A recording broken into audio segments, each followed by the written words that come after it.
সনদ বাণিজ্যের অভিযোগে বাংলাদেশ কারিগরি শিক্ষা বোর্ডের চেয়ারম্যান আলী আকবরকে ওএসডি করা হয়েছে। এদিকে একই অভিযোগে বোর্ড চেয়ারম্যানের স্ত্রী সোহেলি পারভিনকে গ্রেফতারের পর রিমান্ডে নিয়েছে পুলিশ।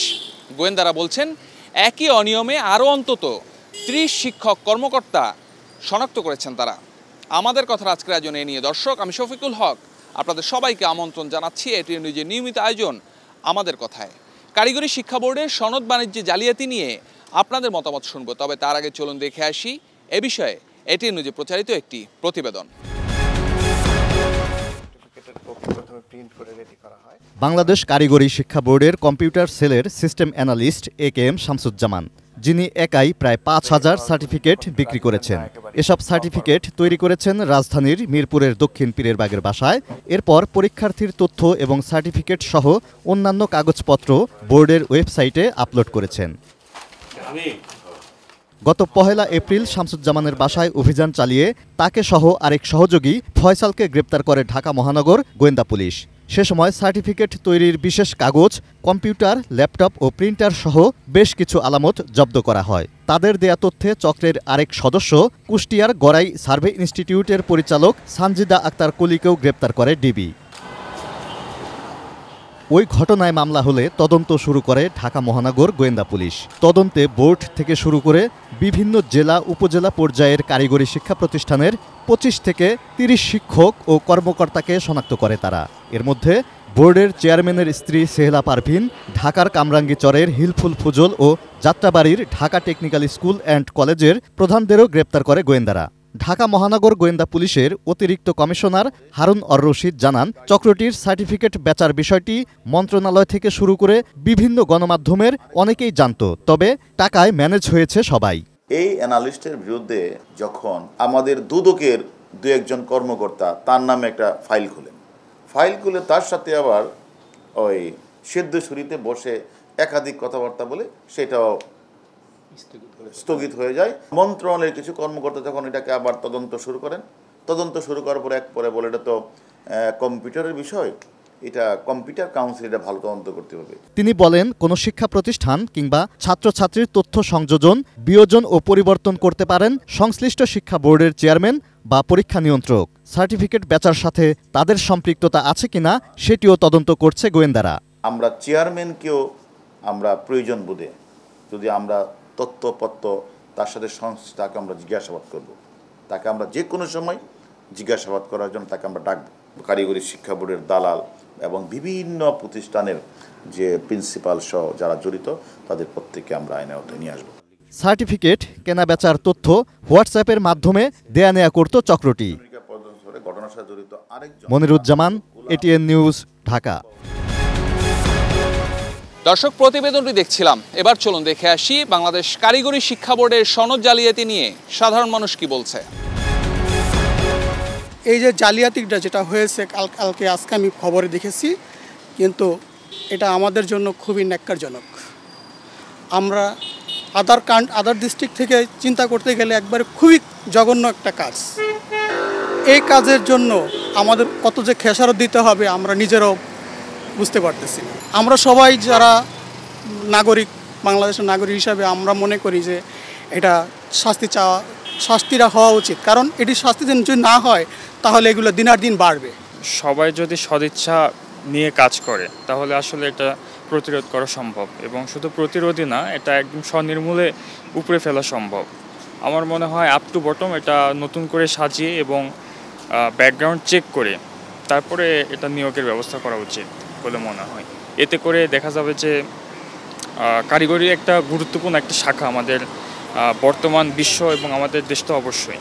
তো সেক্ষেত্রে এইটা যদি আমরা সুন্দরভাবে সাজাতে পারি, আমরা যদি এটাকে ঠিকঠাক করে তৈরি করতে পারি, তাহলে আমাদের দেশের উন্নতি হবে, ওভারঅল আমাদের বিশ্বের আমরা তাল মিলিয়ে চলতে পারবো। যারা আসলে 30,000 টাকা 40,000 টাকা যাই বলেন না কেন, এর মাধ্যমে যারা এই ডিপ্লোমার সার্টিফিকেটটা নিচ্ছে, এটা কখনোই শিক্ষার দিক থেকে উন্নতি আমি বলবো না, এটা একটা অবনতি। এবং এগুলো যারা করছে তাদের যেভাবে সুযোগ সুবিধা দেয়া হচ্ছে অথবা যারা আছে তাদের আইনত ব্যবস্থা নেওয়া উচিত বলে আমি মনে করি। আর এসব কখনোই জাতির উন্নতি হতে পারে না। আমরা যতটুকু জানি যে শিক্ষাই হচ্ছে একটা জাতির মেরুদণ্ড, সেই মেরুদণ্ডে যদি ক্ষয় হয় তাহলে আমাদের মেরুদণ্ড অনেক অবক্ষয়ের মধ্যেই আছে। এই ধরনের দুষ্ট চক্রের সাথে যারা জড়িত এদের সকলকে আওতায় আনা উচিত এবং এদেরকে যদি একটা দৃষ্টান্তমূলক শাস্তি দেওয়া হয় তাহলেই মনে হয় থেকে পরিত্রাণ পাওয়া যাবে। বছরের পর বছর প্রায়ই আমরা খবরে বা বিভিন্ন পত্রপত্রিকায় দেখি এই ধরনের ঘটনা ঘটে থাকে, কিন্তু তারপর প্রথম কয়েকদিন দেখা যায় এ নিয়ে খুব মিডিয়াগুলো খুব সোচ্চার থাকে, পরে আর এটার আর কোনো ফলো আপ হয় না, তার জন্য আর কোনো বিচারও হয় না আমার মনে হয়। তাই আমার মনে হয় যে এটা সংশ্লিষ্ট যে দপ্তরগুলো আছে বা এর সাথে যারা জড়িত তাদেরকে খুব শক্ত হাতে দমন করা উচিত। জালিয়াতি হওয়া উচিত না, কারণ হচ্ছে কি একজনরা পড়াশোনা করে সার্টিফিকেট নিচ্ছে আর একজনরা সেই বিষয়ে কোনো দক্ষতা অর্জন না করেই সার্টিফিকেট নিতেছে। এটার মধ্যে তো আসলে কি বলবো, মানে যারা এভাবে নিচ্ছে তারা অন্তঃসার শূন্য, আর যারা দুর্নীতি করে এটা করতেছে তাদের উপযুক্ত শাস্তি হওয়া দরকার। আমাদের কথা অনুষ্ঠানে রাজশাহী থেকে স্বাগত জানাচ্ছি আমি বুলবুল হাবিব। সনদ জালিয়াতি, কারিগরি শিক্ষা বোর্ডের চেয়ারম্যান স্ত্রী 2 দিনের রিমান্ডে। এ বিষয়ে রাজশাহীবাসী কি বলছেন চলুন জেনে আসা যাক। শিক্ষকরা একটা জাতি তৈরির মেরুদণ্ড বা কারিগর আর কি, তারা যদি এসব অন্যায় এই কাজের সাথে যুক্ত হয় তখন একটা জাতি ধ্বংস হতে আর বেশি সময় লাগে না। আপনি যেটা বললেন যে 25 জন শিক্ষক জড়িত, তারপর সনদপত্র, যেটা আমরা যারা বিশ্ববিদ্যালয়ে পড়াশোনা করি বা যে কোনো জায়গাতেই যারা পড়াশোনা করে, একটা সনদ অর্জনের জন্য অনেক পরিশ্রম, অনেক মেধার পরিচয় দিয়ে আমরা সেটা অর্জন করি সনদপত্র। তো সেটা টাকা দিয়ে জালভাবে কেনা হচ্ছে, তারা পরবর্তীতে যেই জায়গায় চাকুরি করবে সেই জায়গাটার একটা অধপতন হবে। সব মিলে এটা খুবই ক্ষতিকর বা হুমকি স্বরূপ একটা জাতির জন্য। টোটাল সামগ্রিক শিক্ষা ব্যবস্থার যে অবস্থা বর্তমান চলছে এবং সারা দেশে এটা কিন্তু অহরহ করছে। আপনি দেখবেন শুধু বিভিন্ন বিশ্ববিদ্যালয়, কলেজ, স্কুলগুলোতেও এইরকম জালিয়াতি ঘটনা ঘটছে, দুর্নীতির অভিযোগ আসতেছে, দুর্নীতি হচ্ছে। ইভেন আমাদের রাজশাহী বিশ্ববিদ্যালয়ে এরকম অনেক ঘটনাই ঘটছে, ভর্তি জালিয়াতি, তারপরে আপনার শিক্ষক নিয়োগতে নানা রকমের অনিয়ম। আসলে এটা মূলত হচ্ছে পুরো সামগ্রিক যে শিক্ষা ব্যবস্থার যে চিত্র তারই একটা অংশ, যারই ফলস্বরূপ আজকে কারিগরি শিক্ষা বোর্ডের আমরা যে ঘটনাটা দেখলাম। আমাদের শিক্ষার সামগ্রিক যে ভঙ্গুর অবস্থা সেটা একটা প্রমাণ। আমরা আজকে আমাদের শিক্ষার যে মূল উদ্দেশ্য সেটা থেকে আমরা অনেকাংশে সরে গেছি।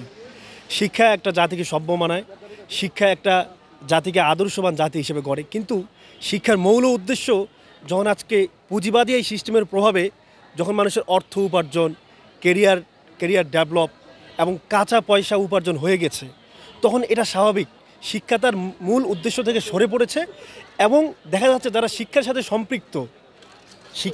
সম্পৃক্ত সেই মূল ব্যক্তিদের কাছ থেকেই এই কাজটা হচ্ছে। কারিগরি শিক্ষা বাংলাদেশে খুবই একটি ভালো এবং অপরিহার্য জিনিস, যে তারা হাতে কলমে শিখে এবং আমার দেশকে সামনের দিকে এগিয়ে নিয়ে যেতে অগ্রগামী ভূমিকা পালন করে। কিন্তু যদি আমি গেলাম না, শিখলাম না, শুধু সার্টিফিকেট নিয়ে নিলাম, তাহলে দক্ষ জনশক্তি বা দক্ষ একজন মানুষ আমার দেশকে সামনে এগিয়ে নেওয়ার জন্য সেই জায়গায় পৌঁছাতে পারবে না। তাই আমাদের উচিত যে এই যে কাজগুলা যে মানুষগুলা যেখানে গিয়েছে সামনে, যারা আমাদেরকে দক্ষ করার জন্য কাজ করে যাচ্ছে, তাদের নৈতিকতার অভাব, তাদের যদি নৈতিকতার অবক্ষয় হয় তাহলে এটা শুধুমাত্র যে আমরা যারা শিক্ষা অর্জন করছি তাদের যে উপর যে ইফেক্ট পড়বে সেটা না, পুরো সমগ্র দেশের উপর ইফেক্ট পড়বে। একটি দেশকে এগিয়ে নিয়ে যেতে কারিগরি শিক্ষার কোনো বিকল্প নেই।